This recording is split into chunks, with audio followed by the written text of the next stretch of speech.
following in their parents' footsteps and becoming disciples of this most unholy of orders. In the Hollywood movie Brotherhood of the Bell, we see an initiation ceremony, which is a common occurrence on the campuses of America's elite Ivy League secret societies.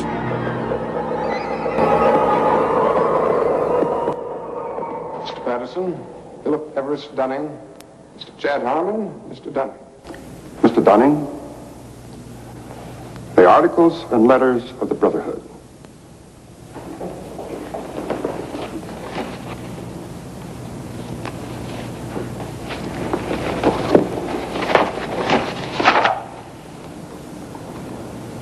Do you swear that having been entrusted with these articles and letters since midnight this night, that you alone read them and did not communicate their content to any person whatsoever?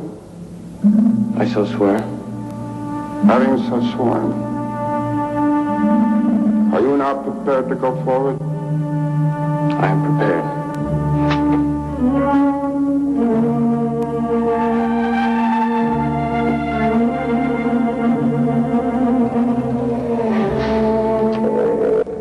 Mr. Dunning, for over 200 years, Brothers of the Bell have been initiated before the spell, and in the same ceremony, at sunrise. 22 years ago, Mr. Patterson stood due east in your place, and I became his senior, as Mr. Patterson is now yours. One day, Mr. Patterson will stand due south, and he will induct a Brother of the Bell, and you will become senior. See, in this fashion does the Brotherhood express its continuity. It will continue long after all of us are dead.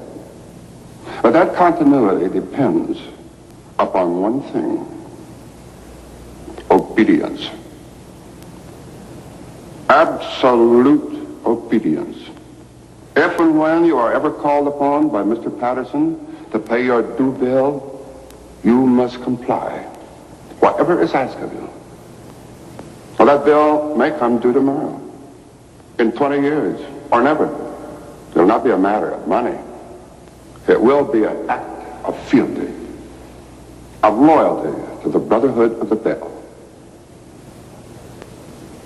Now, if you require anything at all, get in touch with your senior, and he will see to it that it's arranged for you. Are you ready for the oath? I am. The oath, gentlemen. I, Chad Dunning, do swear in absolute faith that I shall reveal no secret of the Brotherhood of the Bell, that I shall respect my brothers and myself, that I will act as they desire, secure their interests as if they were my own. And I pledge this, my honor, my fortune, and my life.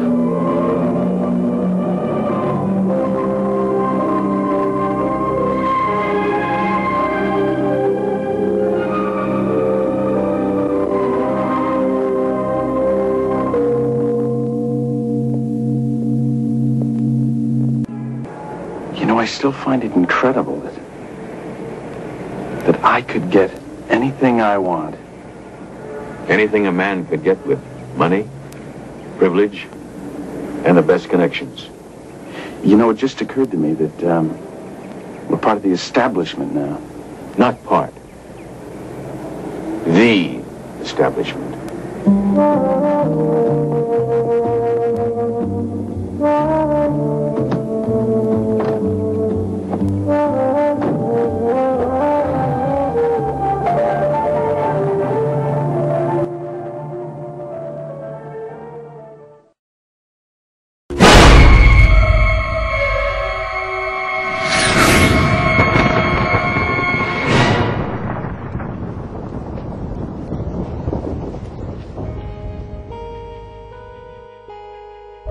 In her fascinating book, American journalist Alexandra Robbins claims to have unearthed a skull and bones plan to dominate the world.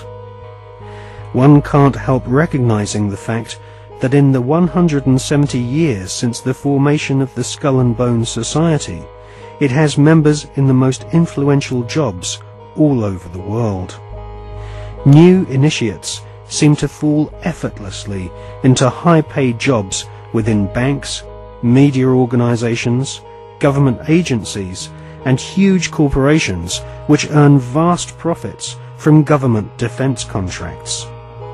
Some researchers claim that all members agree to tithe their wealth over to the society, thus ensuring that their offspring will become future initiates of the Brotherhood of Death. The Skull and Bones Brotherhood of Death recruits members from America's billionaire aristocracy. Multiple generations of the Bush family have taken part in sick, satanically inspired rituals along with members of wealthy families who are behind some of America's most famous brand names. Based on the rituals of the German Bavarian Illuminati, the Skull and Bones have approximately 900 members worldwide. George W. Bush has initiated 5 fellow Bonesmen to join his administration, including William Donaldson, who is head of the American Securities and Exchange Commission. Upon initiation into the Skull and Bones, candidates are told that they must forever deny their membership. The psychological mind programming and brainwashing which goes on inside the tomb can only be guessed at, as no Bonesman has ever broken the fraternity's rule of silence. Fellow students at Yale have often said that on the night of ceremonies, blood-curdling yells and shrieks can be heard from inside the tomb. Some say the initiates are forced to wrestle in mud and are even beaten. This technique has been used by the CIA and EST brainwashing organizations who seek to wear down the subject mentally and physically using a program of punishment and verbal abuse. Once the will of the candidate has been broken, and they have divulged all their sexual secrets to the elder Bonesmen, they stand naked and are reborn in a mockery of a Christian baptism, with elder Bonesmen dressed as the Pope and the devil conducting the ritual. Ron Rosenbaum is a journalist who writes for the New York Observer. He secretly filmed an initiation ceremony from the top of a building near the Skull and Bones headquarters. Members of the order dress up as the devil, the Pope, and a kind of Don Quixote character.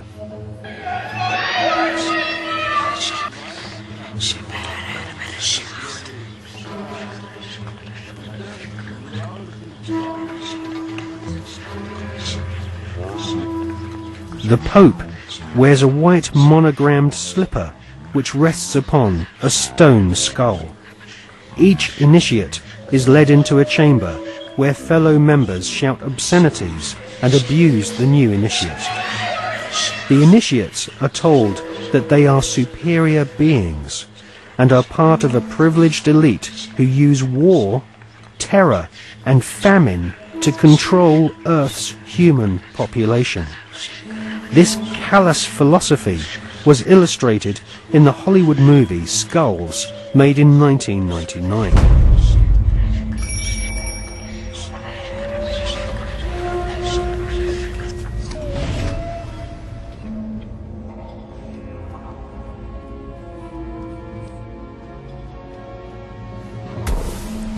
Over the years, there have been several break-ins at the tomb, which is the headquarters of the Skull and Bones at Yale University. The artifacts which have been found have included membership lists of another secret society which operates on the campus called the Scroll and Key.